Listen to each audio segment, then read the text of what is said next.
The lab director at the time, Alan Schriesheim, he had reached out inviting the women to a luncheon to talk to him about what concerns they had regarding the workplace here at the lab. We suggested that we'd like to do more outreach and we'd like to do the Science Careers Conference, but we needed some kind of compensation. And we realized that we needed to link the outreach with career development, retention, promotion, recruitment, because you can't bring a lot of young women to the lab and kind of say, rah, rah, you've got to be a scientist, and they look around and they don't see any women in upper level positions or in many positions at all. There were not a great many women beyond the women who signed that memo, as a matter of fact, at that point in time. And there was a general concern that the laboratory was not doing everything it could be and should be doing for looking to find women that were qualified and not promoting women who were already at the laboratory.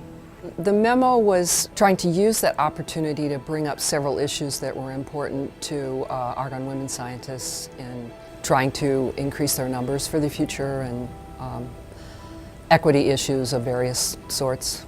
What's really interesting about what Marion did is she didn't just compose a letter of her thoughts, but she composed a letter of her concerns and incorporating those of others. So she talked with the other women.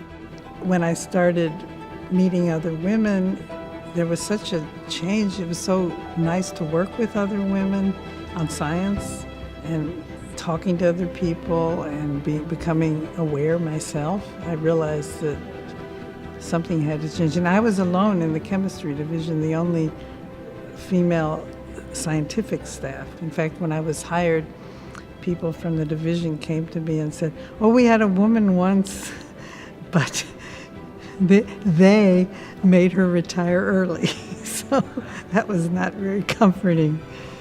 And you can imagine her at that time, at that moment in history, going around and talking to all of these women, enough to engender their participation in putting such a letter on the desk of Alan Schriesheim.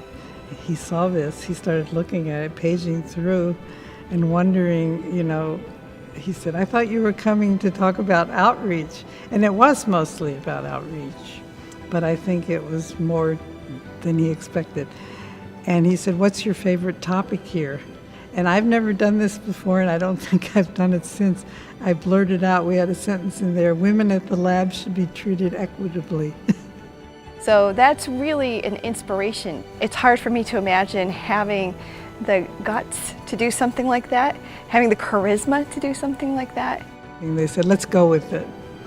And we did. So, and it's still here, which is incredible.